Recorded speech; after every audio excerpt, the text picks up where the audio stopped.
Oke. Oke. Assalamualaikum warahmatullahi wabarakatuh. Kembali lagi ke bagikan sesi yang kedua sekarang.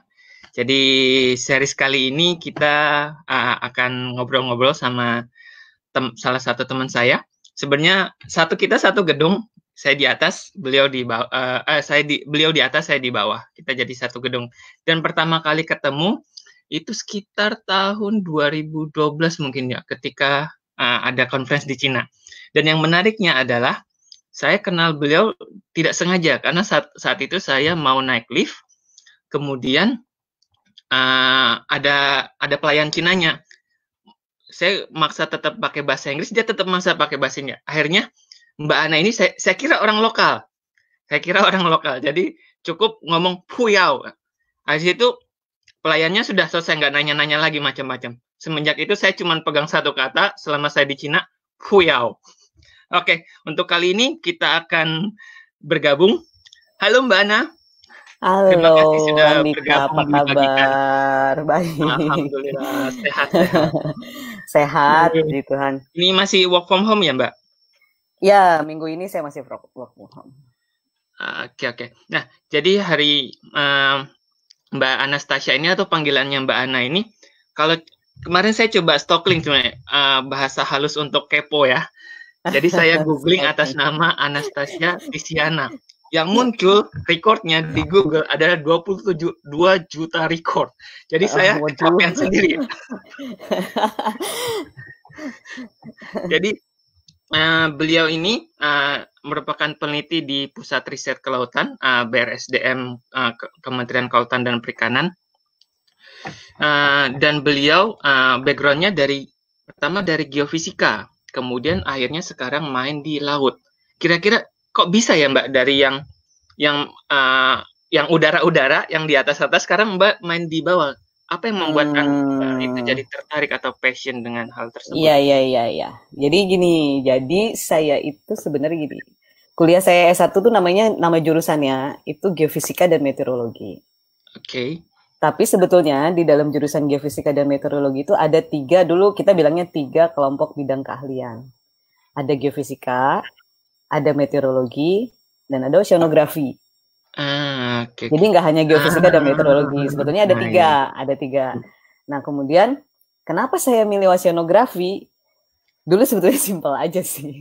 Jadi saya tuh ngelihat saya dengan hubungan yang dengan bumi-bumian gitu kok kayaknya nggak menarik ya, males banget gitu. Kayaknya enggak lah gitu. Terus pokoknya saya nggak tertarik aja dengan itu. Terus kemudian yang meteorologi, meteorologi kayaknya susah dibayangkan gitu. Karena kenapa? Waktu itu saya udah berpikir, kok kayaknya susah ya mikir udara itu kan nggak ada batasnya. Gitu. Ada awan, tapi awan juga bergerak gitu kan. Karena caranya nentuin batasan-batasannya gitu ya gitu. Jadi waktu itu saya mikirnya gitu. Nah kemudian ada oceanografi. Jadi di awal kuliah itu jadi di TPB, kalau nggak salah TPB itu tingkat pertama bersama. Jadi di ITB itu dulu ada namanya tingkat pertama bersama, itu ada kuliah pengenalan jurusan. Nah di situ saya mulai ngeliat-liat itu ya. Nah kemudian suatu waktu gitu ada pengenalan tentang oceanografi. Nah buat saya itu paling mudah dimengerti karena kenapa? Karena pada saat itu tuh dosennya tuh hanya menunjukkan gambar tentang gelombang. Jadi gelombang kan cuma sinus-sinus gitu ya, gelombang lah gitu ya. Oh kayaknya ini gampang nih ngertinya gitu. Jadi sesederhana itu sebetulnya kenapa saya milih oceanografi. Gitu.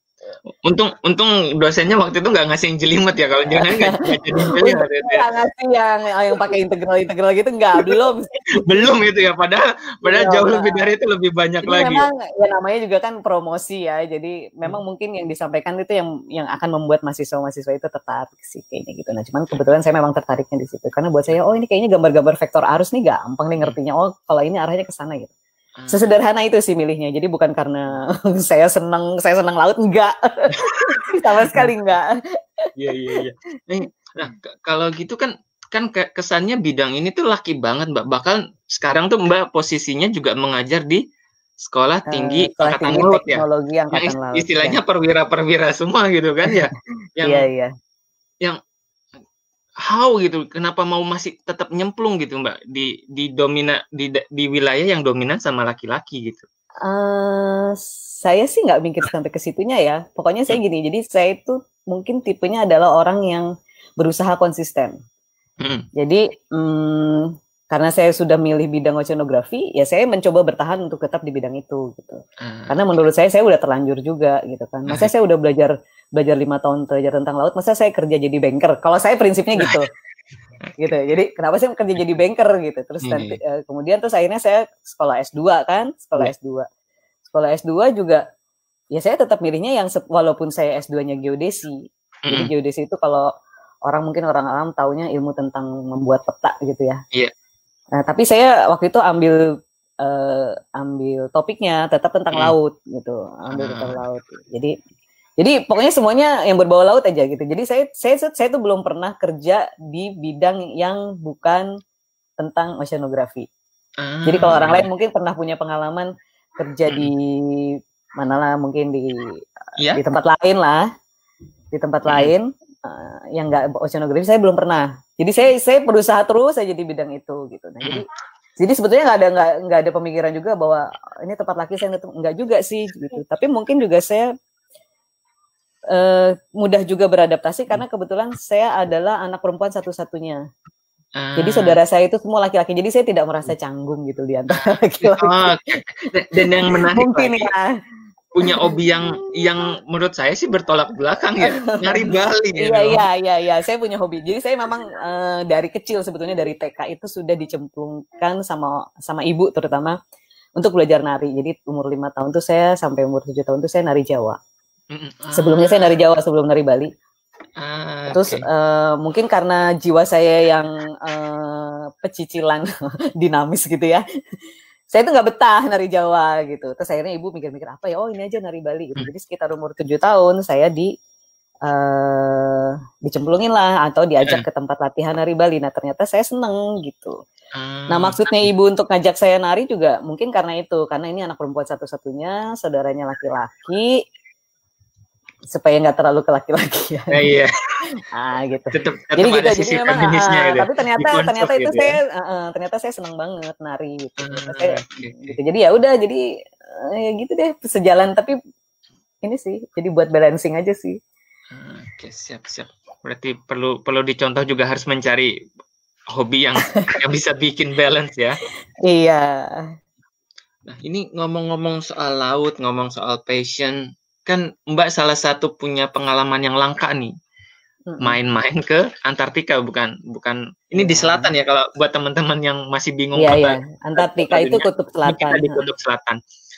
Kenapa bisa ke sana? Terus apa yang menarik dari sana, Mbak? Selama perjalanan ke sana itu. Bisa ke sana itu sebetulnya karena dulu di KKP, dulu namanya masih Departemen Kelautan dan Perikanan. Sebelum jadi kementerian kan. Yes. Mungkin Andika masih ngalamin ya. Iya, masih DKP. Itu dulu DKP itu punya kerjasama sejak tahun 2001 kalau nggak salah, 2001 dengan namanya Australian Antarctic Division. Jadi ada kerjasama dengan itu. Jadi hasil kerjasama itu kesepakatannya adalah setiap tahun ada 2 orang peneliti dari Indonesia yang bisa ikut ekspedisi ke Antartik gitu. Nah saya sebetulnya udah yang keempat. Jadi waktu saya berangkat itu udah perjalanan tahun yang keempat gitu. Jadi akhirnya saya bisa ikut itu ya, tentunya pakai tes juga sih, bukan tes. Jadi kita bikin proposal. Jadi tergantung temanya juga. Temanya kan tiap tahun beda-beda. Nah kebetulan pas saya yang ikut itu temanya adalah sesuai dengan bidangnya, dengan kebetulan waktu itu kan bidangnya ocean climate. Nah kebetulan saya juga tertarik dengan bidang itu gitu. Jadi ya udah saya bikin proposal, terus ternyata diterima, terus melalui serangkaian tes kesehatan dan sebagainya, di sana ada keputusan positif, oke berangkat, ya udah saya berangkat gitu. Berarti kalau di sana waktu pas berangkat itu yang panjang harinya lebih panjang atau yang malamnya lebih panjang ya, Mbak? Harinya lebih panjang pas summer. Jadi Desember itu kan summer di selatan kan. Jadi itu yang jadi kalau tadi kan pertanyaannya apa sih yang menarik gitu di sana? Banyak sekali kalau ditanya yang menarik gitu ya. Jadi saya jadi seperti menembus batas atau garis waktu ya. Jadi atau garis waktu atau menembus garis batas gitu. Karena saya ngelihat dari mulai, kan saya berangkat dari Fremantle, dari Perth. Dari Perth itu kan udah subtropis ya, jadi nggak tropis, tapi masih lebih yang. Nah, jadi dari mulai subtropis terus sampai akhirnya ke Antartika itu kan sudah setiap kita melewati lintang-lintang itu situasinya udah berbeda. Iya. Ya binatang-binatangnya, ya kan. Laut dari mulai pastinya. Lautnya, ya apalagi laut yang tadinya gelombang terus tiba-tiba yang karena saya juga selama ikut kan saya 8 minggu tuh ikut ekspedisi itu. Jadi selama di kapal 8 minggu itu dari kita yang ngalamin gelombang badai, saya sempat ngalamin badai 2 kali gitu, 17 meter gitu gelombangnya. Terus begitu mulai masuk perairan Antartikanya, tiba-tiba semua lautnya jadi es gitu. Kan itu amazing gitu kan. Terus tadinya yang binatangnya cuma burung-burung, kan di sana terkenal namanya albatros dan sebagainya. Tiba-tiba saya bisa lihat seal, bisa lihat penguin gitu. Itu kan menarik gitu. Nah, terus dari sisi ini ya, dari sisi scene-nya gitu ya. Journey-nya gitu ya. Journey-nya. Tapi dari sisi ilmunya sendiri, saya itu itu adalah perjalanan laut saya pertama sebetulnya. Jadi saya saya belum pernah selama itu gitu kan. Belum pernah selama itu. Jadi kebetulan saya bertugas di ruang operator untuk mengoperasikan alat yang namanya CTD. Iya. Mungkin Andika pernah tahu, itu yang dicelup-celupin ke air laut. Nah, itu saya melihat perjalanan perubahan suhu dari mulai subtropis sampai Antartik, perubahan-perubahannya gitu loh. Oh, ternyata memang beda gitu. Jadi ya saya mulai makin ini aja kan, makin senang aja gitu dengan oceanografi itu ternyata menarik gitu. Walaupun sebetulnya kalau pekerjaannya di lapangannya sih bosen nih, cuman gitu-gitu aja di depan ruang operator, ngeliatin monitor gitu kan. Nanti analisis data, tidak banyak yang terlalu menarik gitu ya. Kalau pekerjaan di menganalisanya, tapi perjalanan di lautnya yang bikin menarik gitu. Dan pengalaman-pengalaman di laut. Ngomong-ngomong soal perubahan berarti Mbak, ini berarti kan akan nyangkutnya juga akan ke perubahan iklim kan. Kemarin kita sempat rame juga bahwasanya es kita mencair loh. Jadi es di kutub di utara maupun di selatan itu mencair. Dan apakah itu waktu pas Mbak penelitian itu salah satu menjadi topik diskusinya mungkin atau topik penelitian? Memang itu topiknya. Jadi melihat perubahan perilaku air laut di perairan. Dulu sebetulnya topik penelitiannya itu Southern Ocean-nya. Jadi di antara Australia dengan Antartika itu kan, itu ada Southern Ocean, sama lah dengan Pacific Ocean gitu kan. Jadi kalau masih bahasa Indonesianya mungkin Samudra bagian selatan gitu. Mungkin kerajaannya Roro Kidul itu di situ kayaknya. Nah, itu kan sebetulnya area penelitiannya itu di situnya, bukan di Antartiknya. Jadi memang di Southern Ocean ya. Makanya kenapa pengukurannya itu dari sepanjang itu gitu. Nah, terus ya melihat perilaku airnya itu berubah atau enggak gitu. Karena itu jalur yang saya ikutin itu adalah sebetulnya sudah pernah dilakukan juga sekitar 10 tahun sebelum itu gitu. Jadi mereka mau membandingkan data 10 tahun yang lalu dengan data yang didapat pada saat itu. Berarti pertanyaan singkatnya memang ada perubahan. Ya berarti pertanyaan singkatnya climate change atau perubahan iklim itu nyata atau mitos? Fakta atau mitos? Fakta. Tapi kita juga tidak boleh membuat itu menjadi satu romantisme. Jadi tidak semua tempat mungkin terkena itu gitu. Jadi kita harus melihat ini karena banyak faktor lokal yang mungkin juga terjadi yang menyebabkan terjadinya perubahan-perubahan. Jadi jangan sampai terjebak itu sih sebetulnya. Karena faktor lokal juga itu banyak mempengaruhi perubahan-perubahan yang terjadi kan. Betul. Karena saya juga sempat diskusi, sempat booming pas zamannya semuanya climate change, semuanya serba. Perikanan pun dibawa ke arah climate change. Jadi ada diskursus di pikiran saya, ini stok ikan kolaps, yang kita salahkan itu climate change gitu kan. Ini stoknya hilang atau stoknya turun. Kita lari dari penangkapan yang overeksploitasi, kita lari, ini perubahan iklim, ini salah iklim aja sebenarnya gitu. Jadi kita lari ya. Jadi kadang di kambing hitam kan gitu jadi. Kalau saya ngelihatnya kadang-kadang kebanyakan orang melihat disambung-sambungin aja sih sebetulnya karena lagi booming gitu kan. Tapi apakah betul? Karena yang jadi masalah di Indonesia itu adalah kita tidak punya data yang panjang. Iya. Kalau kita mau bicara climate change kan minimal kita punya data 10 tahun lah. Iya. Ya kan? Membandingkan apakah memang terjadi perubahan selama 10 tahun. Nah, yang jadi masalah di kita itu tidak punya data sepanjang itu. Kalau ada pun paling hanya setahun 2 tahun. Nah, apakah kita bisa bilang bahwa perubahan-perubahan yang terjadi setahun 2 tahun itu adalah akibat karena perubahan iklim? Kalau menurut saya itu sebetulnya terjadi karena perubahan-perubahan lokal gitu. Jadi belum tentu yang terjadi di global itu terjadi juga di lokal. Gitu. Karena apalagi di Indonesia itu banyak faktor yang namanya antropogenik itu. Yang orang bilang karena perilaku manusia itu.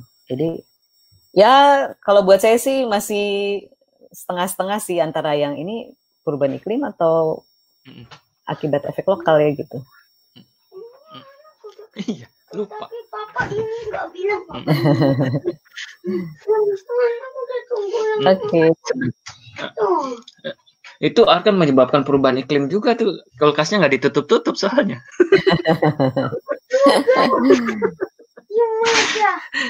Iya.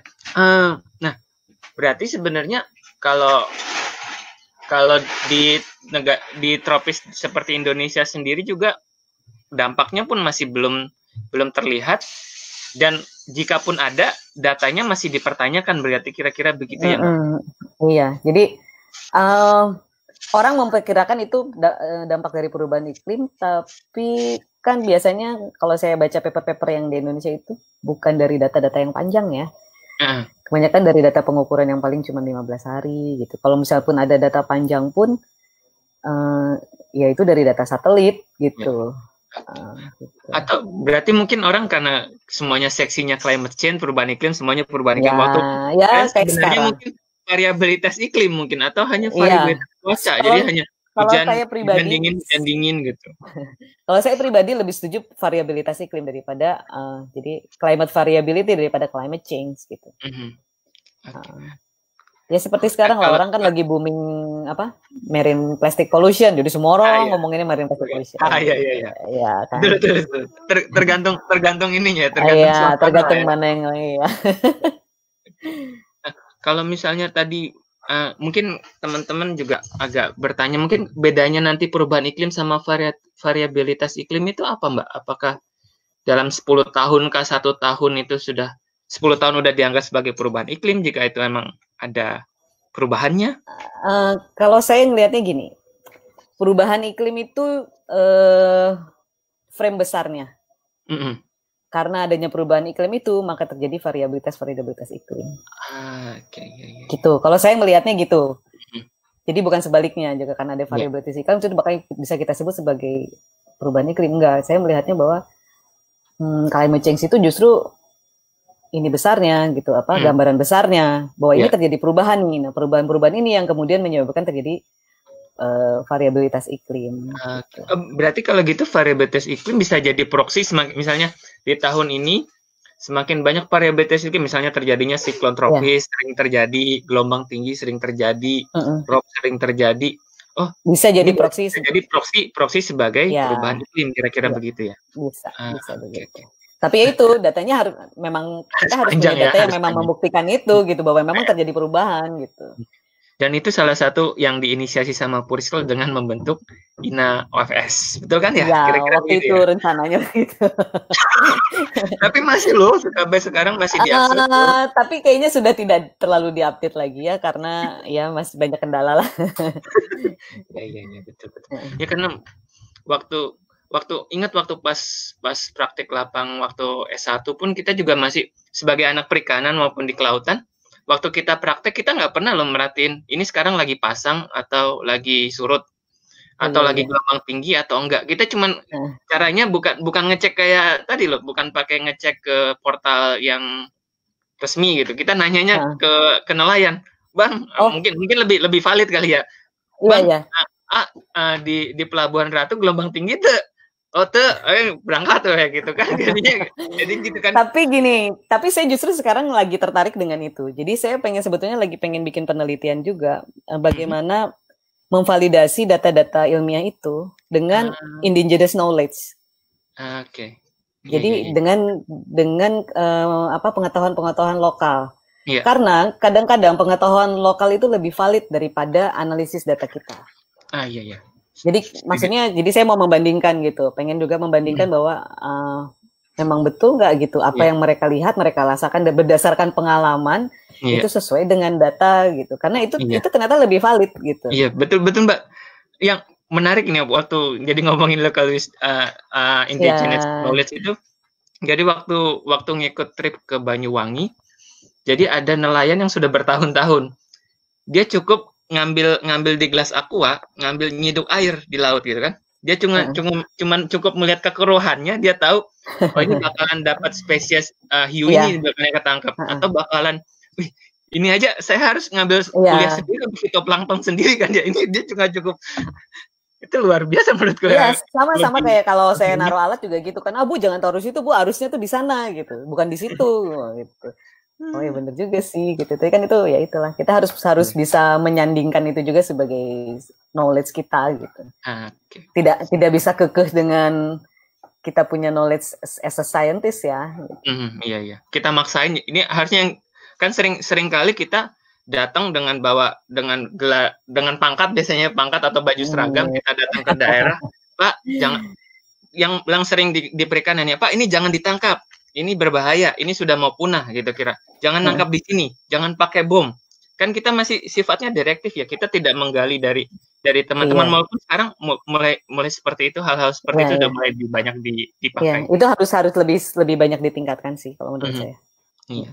Ini kita ada pertanyaan nih, ini ada Kak Elia ini lagi S3 di sini. Beliau seorang pendeta teologi tapi ngambil ke lautnya. Ini mungkin akan sangat tertarik dengan yang lokal wisdom tadi, Mbak. Nanti mungkin kita suatu saat kita panggil beliau nanti. Iya. Ini ada pertanyaan dari Mbak Desi mungkin kita. Mbak Desi menanyakan waktu itu mabuk laut nggak selama di Antartika? Enggak. Nice. Saya juga kaget sih sebetulnya. Sama sekali enggak. Jadi walaupun gelombang tinggi, walaupun tiap hari juga ngalamin gelombang 5 meter, 6 meter gitu ya. Enggak sih, walaupun goyang-goyang gitu. Enggak tahu kenapa ya. Mungkin karena excited kali ya saya dengan perjalanan itu. Jadi saya senang aja gitu. Jadi enggak sih sama sekali. Jadi selama 8 minggu itu saya enggak ngalamin mabuk sama sekali. Iya. Menarik sekali. Padahal saya dulu kalau naik mobil aja mabuk gitu. Tapi sejak itu saya sampai sekarang nggak pernah mabuk lagi. Walaupun naik kendaraan di darat. Berarti itu harus kalau yang mabuk harus dibawa ke laut dulu ya. Mungkin ya, tapi nggak tahu, beda-beda sih orang. Iya betul. Nah, berarti ngomong-ngomong soal tadi perubahan iklim, kemudian kan Indonesia juga ingin berperan penting ya. Di salah satunya di 2018 kita bikin Our Ocean Conference 2018. Dan salah satu behind the scene-nya yang ngumpulin komitmen ribuan komitmen kepala negara kan Mbak Ana. Iya. Kenapa posisi Indonesia penting saat itu? Kenapa kita ngerasa perlu berinisiatif terhadap perubahan global gitu kira-kira? Mungkin gini ya. Ya semua orang udah tahu lah Indonesia ini negara kepulauan gitu ya. Archipelagic. Kita selalu bilang bahwa kita ini archipelagic state dan sebagainya gitu. 70% negara kita laut. Masa sih kita negara yang laut ini nggak bisa menjadi leader di bidang kelautan gitu. Jadi mungkin itunya lebih ke sana sih gitu. Jadi ya kita sebagai negara yang punya laut sebesar ini, kita harus berani berkomitmen untuk menjaga kelestarian laut kita gitu. Makanya kenapa waktu itu Indonesia berani untuk berani berintervensi bahwa Indonesia siap menjadi host gitu. Ya itu untuk menunjukkan bahwa Indonesia mampu menjadi leader untuk di global gitu. Karena posisi Indonesia ini juga strategis kan. Bukan strategis. Jadi strategis sih kalau bisa dibilang. Jadi kan terletak di antara dua samudra gitu. Ini saya coba manggil Kak Elia. Dia bisa gabung nggak sama kita? Oke, kalau nggak ada pertanyaan kan lebih filosofis nanti mungkin. Kalau nggak ada Indonesia, mungkin kondisinya di Samudra Pasifik dengan Samudra Hindia juga berbeda gitu. Okay. Karena air yang jadi air dari Samudra Pasifik itu dia menuju Samudra Hindia itu melalui Laut Indonesia. Iya. Ya kan? Nah, di Indonesia itu diaduk-aduk dulu lah istilahnya gitu. Oke. Ya, karena ada faktor pasang surut, ada upwelling dan sebagainya.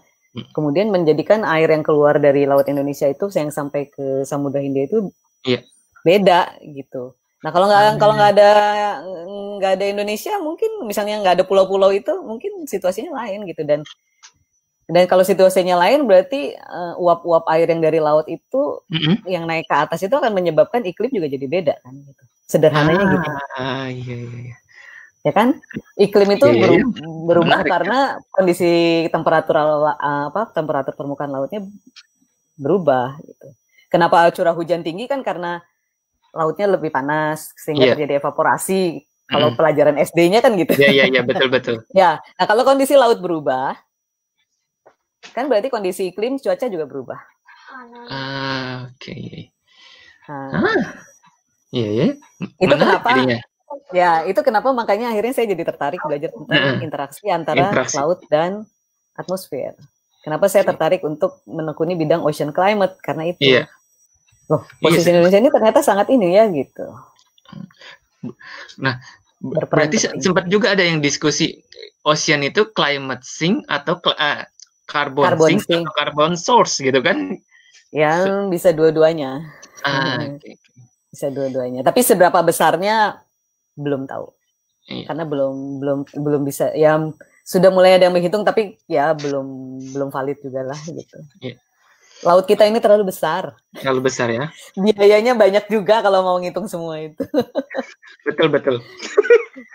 Iya.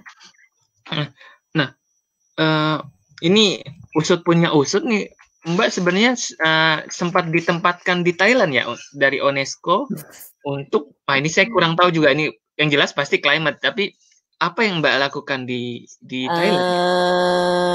Ya ada kaitannya dengan climate sih. Jadi gini, tahun lalu, tahun 2019, saya itu 1 tahun dipinjamkan, istilahnya kayak gitu.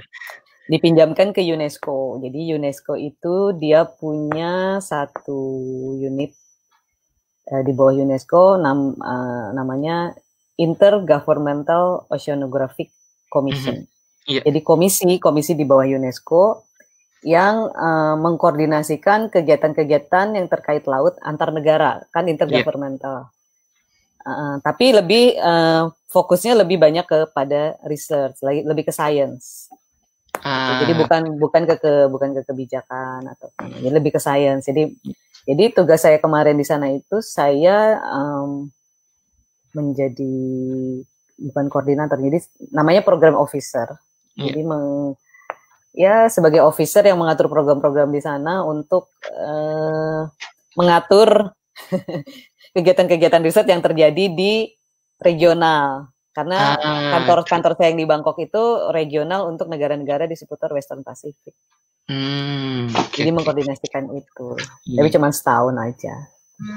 Karena tugas negara di sini udah memanggil juga. Sudah dikembalikan lagi berarti ya Mbak ya? Sudah dikembalikan lagi. Utuh ya dan baik-baik saja ya. Iya. Ini kita juga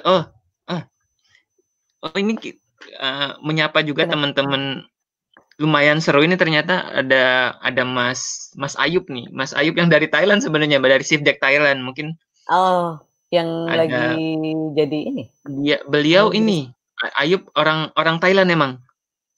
Ayub orang Thailand. Dia ngerti emang bahasa Indonesia.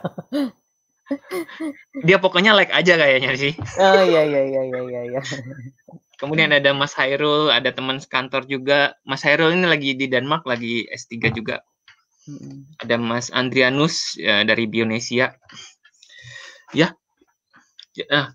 Kalau ngomongin tadi kita sudah mulai dari OOC 2018.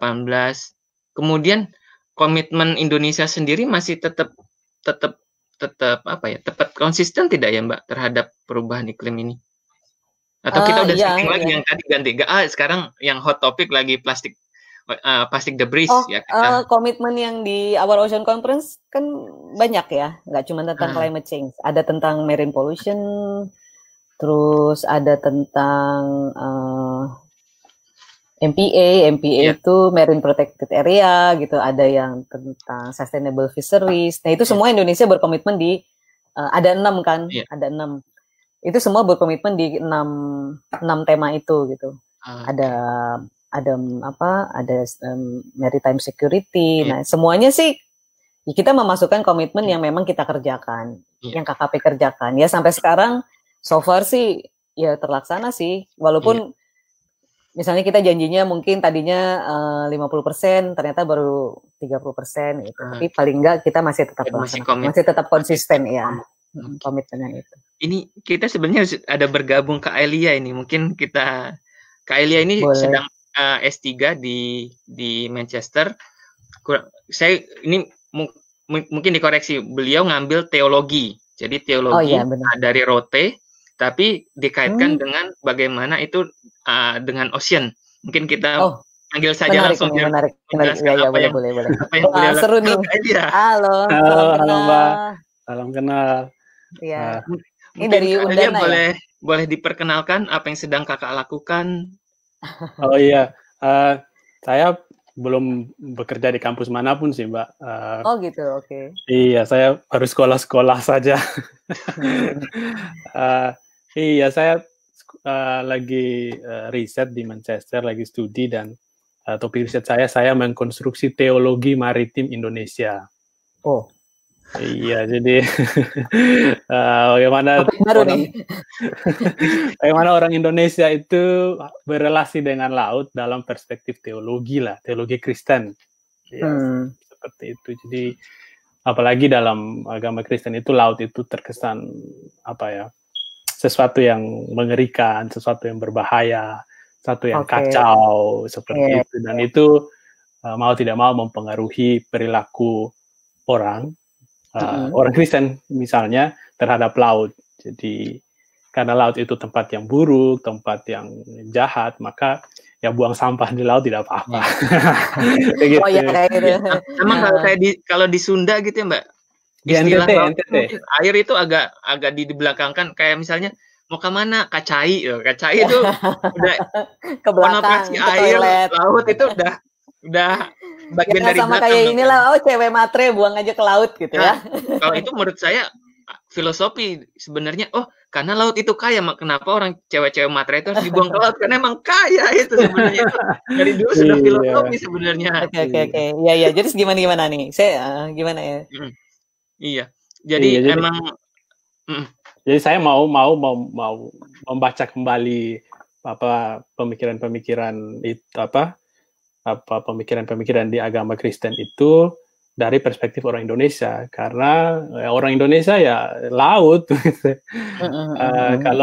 Kalau akar orang Kristen itu dari Israel misalnya, tanah itu kan sangat kuat, begitu, tanah perjanjian lah, segala macam lah, pokoknya semuanya bermuara ke tanah, karena memang lahirnya di gurun kan, Kristen kan dari sana begitu. Tapi kalau di Indonesia kan tidak cocok, kita tidak cukup hanya omong tanah begitu, kita juga harus omong laut sebagai realitas. Iya, betul. Dan kita hidup dari laut.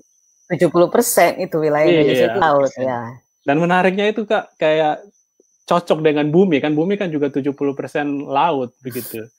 Jadi betul lah yang Mbak Anas bilang tadi, bahwa pengaruh Indonesia terhadap urusan ocean, laut itu sangat-sangat penting. Sangat penting. Itu saya tertarik sekali untuk riset tentang ini. Oke. Wah, menarik nih.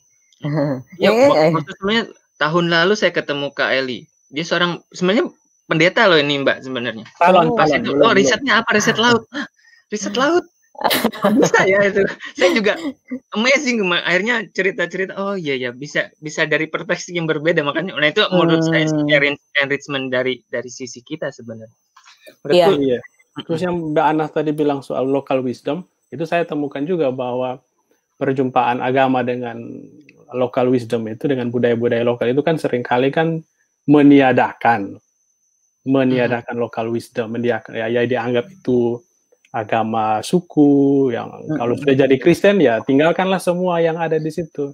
Maka yang kebijakan kearifan yang ada mengenai laut itu dibuang semua karena dipikir kalau sudah jadi Kristen ya tidak usah lagi yang begitu. Jadi harus diakui bahwa agama turut merusak kearifan-kearifan lokal yang bermanfaat bagi laut. Gitu. Oke. Ya. Oke, ini kita mungkin Silakan. Saya sudah lewat janjinya. Aku cuma janji Janjinya sama Mbak Ana 30 menit. Nggak apa-apa.